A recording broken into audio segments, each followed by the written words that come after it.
Riley slammed the door shut, her heart pounding like a war drum in her chest. "I can't do this anymore," she yelled, the words echoing off the bare walls of her cramped Brooklyn apartment.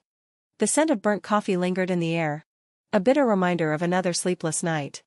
She collapsed onto the edge of her bed, burying her face in her hands, tears stinging her eyes. Outside, the distant hum of New York traffic filtered through the window, indifferent to her unraveling world. Jordan froze in the hallway, her hand still on the doorknob. She hadn't meant to barge in, hell. She was just dropping off Riley's forgotten sketchbook from the office. But there it was, the accidental step that shattered everything. The door creaked open just as Riley's confession hung in the air, raw and exposed. Jordan's breath caught, a sharp inhale that sliced through the silence. She was supposed to be the composed one, the marketing exec who pitched million-dollar campaigns without flinching. Yet here she stood, pulse racing, staring at her best friend, her secret crush, falling apart. "Riley?" Jordan's voice was a whisper, laced with concern and something deeper. Something she'd buried under layers of denial. She stepped inside fully, the wooden floorboards groaning under her heels. The morning light poured in, casting long shadows that danced like unspoken secrets. Riley looked up, her green eyes red-rimmed, mascara smudged like war paint. At 28, Riley was the free-spirited graphic designer, always doodling dreams on napkins, her life a canvas of chaos and creativity. Jordan, 2 years older at 30, was the polished counterpart, sharp suits, endless meetings, a life built on control. What can't you do anymore?" Jordan asked, her throat tight. She set the sketchbook down on the cluttered nightstand, next to a half-empty mug of cold tea. The room smelled faintly of lavender from Riley's diffuser, a futile attempt at calm in the storm. Riley let out a shaky laugh, bitter and broken. "Pretend, Jordan. Pretend that every time you smile at me in those stupid team meetings, my stomach doesn't flip. Pretend that I don't replay our late-night talks over whiskey, wondering what your lips taste like." She stood up abruptly, pacing the small space, her bare feet patting softly on the rug. "I'm done hiding. But you're straight, right? Engaged to that perfect guy, Mark. God, I'm such an idiot." Jordan's world tilted. Mark, her fiancé of 6 months. The safe choice her family adored. He was the all-American dream, stable job, charming smile, weekend barbecues in the suburbs. But standing there, with Riley's vulnerability crashing over her like a wave, Jordan felt the facade crack. Her engagement ring suddenly felt heavy, a cold weight on her finger. She twisted it absently, the metallic scrape audible in the quiet room. "I'm not. I mean, I thought I was," Jordan stammered, her voice cracking like thin ice. She took a step closer, the air between them thick with unspoken tension. The faint tick of Riley's wall clock marked the seconds, each one amplifying the heartbeat in her ears. "But Riley, every time we're together, it's like the world makes sense. Your laugh in the office kitchen, the way you bite your lip when you're focused on a design.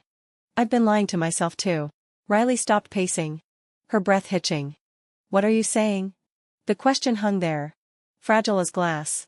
Jordan closed the distance, her hand reaching out to brush a strand of hair from Riley's face. The touch was electric, sending a shiver down both their spines. "I'm saying that stepping into this room right now, it feels like fate. Or perfect timing. I don't want Mark. I want you." Her words tumbled out, raw and unfiltered, the confession she'd rehearsed in her mind 100 times but never dared voice. They stood there, inches apart, the morning sun warming their skin. Riley's eyes searched Jordan's, finding the truth mirrored back. Slowly, tentatively, Riley leaned in, their lips meeting in a kiss that tasted of salt from tears and the sweetness of release. It was soft at first, exploratory, then deepened with the urgency of years suppressed. Jordan's arms wrapped around Riley's waist, pulling her close, the fabric of their clothes whispering against each other. But reality intruded like a cold draft. Jordan pulled back slightly, her forehead resting against Riley's. "Mark, I have to end it. This isn't fair to him. Or to us." Her voice trembled, the weight of the decision pressing down. Riley nodded, her fingers tracing Jordan's jawline, feeling the subtle pulse beneath the skin. That afternoon, Jordan drove to Mark's place in Queens, the city skyline blurring past her window. The radio played some indie track about lost love, the lyrics mocking her turmoil. Mark opened the door with his easy grin. But it faded when he saw her face. "We need to talk," she said. The words heavy as lead. Sitting on his couch. The one they'd picked out together at IKEA. Jordan explained everything.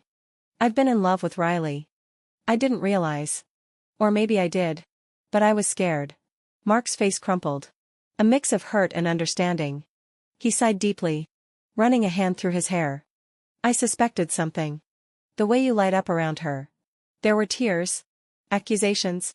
But in the end, a reluctant hug goodbye. "Be happy, Jordan. You deserve that." Back in Brooklyn, Riley waited on her fire escape. The evening breeze carrying the distant siren wails and honks of the city. When Jordan returned, her eyes puffy but resolute, Riley pulled her into another embrace. "It's over," Jordan whispered, the relief evident in her exhale. Over the next weeks, their lives intertwined like vines. Mornings started with shared coffee, the rich aroma filling the apartment as they planned their days. Riley's designs took on new vibrancy, inspired by Jordan's encouragement. Jordan, freed from her self-imposed cage, explored her identity openly, attending a pride event in the village. Hand in hand with Riley, the rainbow flags fluttering like promises. But kinks emerged. Jordan's family, conservative Midwesterners, reacted with shock during a tense video call. "This isn't you," her mother said, voice cracking over the line. Jordan's chest tightened, the familiar guilt gnawing at her. Riley held her afterward, stroking her back as sobs shook her frame.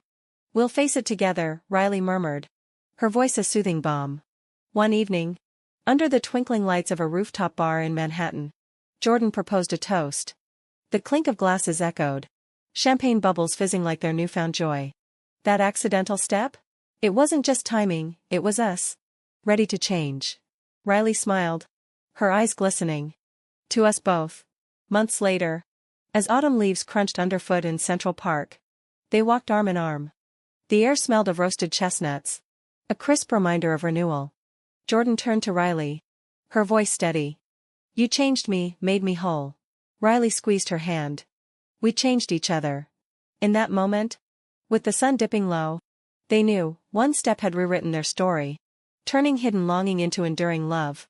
It wasn't perfect, but it was real, their own American dream, forged in vulnerability and courage.